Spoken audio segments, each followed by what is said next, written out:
Ժիր ու գունեղ կերպարները բեմը վերածել էին մանկական հեքիաթի։ Ամիսներ տևած փորձերի արդյունքում թատրոնի ստեղծագործական խումբը հանդիսատեսին ներկայացավ երկարագուլպա Պեպին նոր բեմադրությամբ։ Հոգեբանական դրամատիկ ներկայացումներից հետո խաղացանկում մանկականն ունենալը թատրոնի համար նպատակային է։ Այս պատասխանատու գործն այս անգամ վստահել էին թատրոնի դերասանուհի Հասմիկ Սուվարյանին։ Հսկայական աշխատանք է կատարվել դերասանների կողմից, ինչպես նաև ստեղծագործական կազմի կողմից։ Տեխնիկական կազմը թատրոնի հսկայական աշխատանք է կատարել, որովհետև մենք ունենք իսկապես շքեղ բեմական ձևավորում, շքեղ հագուստներ, պարեր, երգեր, եւ թվում է թե ռեժիսորն է ղեկավարում process-ը, բայց թիկունքում կանգնած հսկայական խումբ։ Վստահաբար կարող եմ ասել, որ չեմ սխալվել, որ վստահել եմ Հասմիկին, որովհետև կարողացել է լինել շատ ազնիվ որպես բեմադրիչ, գիտեք, շատ դժվար է մանուկների համար բեմադրություն իրականացնել։ Դու պիտի կարողանաս ազնիվ լինել ու այնպես պիտի անես, որ նա հավատա։ Տվյալ դեպքում ես վստահ եմ, որ մեր Պեպին, որ գալիս է ասելու, որ պիտի մենք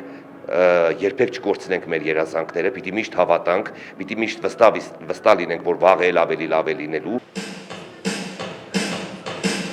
Երաժշտական ներկայացումը փոքրերին դասյարակող է, իսկ մեծերին խորհուրդ տվող, հաճախ ծնողներին թվում է, որ իրենց մանկության իրականացված երազանքները կարող են իրականություն դարձնել երեխաները, մինչդեռ այդ ցանկությունները միշտ չէ, որ համընկնում են փոքրերի երազանքների հետ։ Երեխա ծնող փոխհարաբերություններն են մանկական ներկայացման հիմքում։ Ստիպում են անել այն, ինչ երեխան չի սիրում։ Եվ դրանից առանձնանում է երեխաների եւ ծնողների միջև փոխհարաբերությունները սկսում են առանձնանալ, կարծես թե։ Ինչպես նաեւ դպրոցում ուսուցիչներ երեխաներ փոխհարաբերություններն ենք մենք անդրադարձել, թե ինչքան կարևոր է կարողանալ գտնել երեխայի լեզուն, կարողանալ խոսել նրա լեզվով, համոզել, սիրել, որովհետեւ պարտադրումով դու չես կարող ոչինչ ստիպել երեխային անել։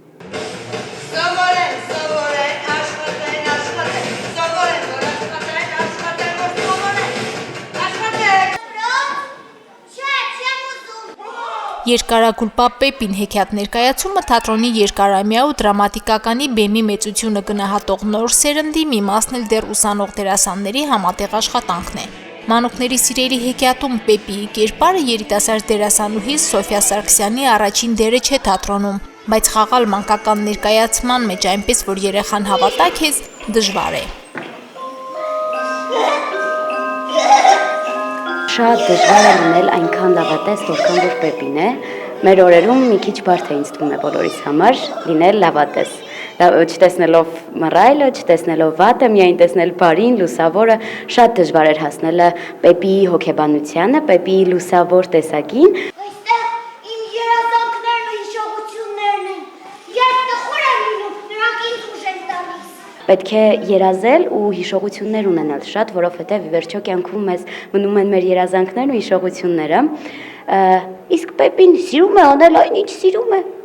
Պատկերավոր դեկորներով բեմական ձևավորումը, հագուստները, լույսերն ու երաժշտական մշակումները երեխաներին ստիպեցին իսկապես հավատալ, որ երազանքները կատարվելու հատկություն ունեն։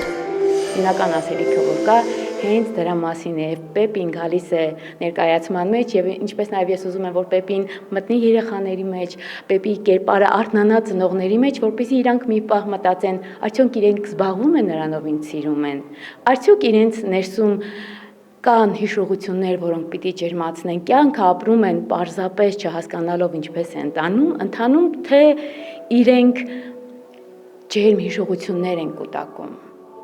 Մեկ օրով երեխաներին հյուր եկած երկարագուլպա Պեպին փոքրինչ դադար կվերցնի։ Այս մեկ առաջնախաղից հետո այն թատրոնին խաղացանք կվերադառնա դեկտեմբերին։ Գյումրիի թատրոնի 160-րդ հոբելյանական թատերաշրջանում նոր պրեմիերաներ են սպասվում հանդիսատեսին։ Ներկայացումներ են ունենալու նաև հրավիրյալ ռեժիսորների մասնակցությամբ։ Մարինե Դերբինյան, Արարատ Ծատուրյան, Հորիզոն։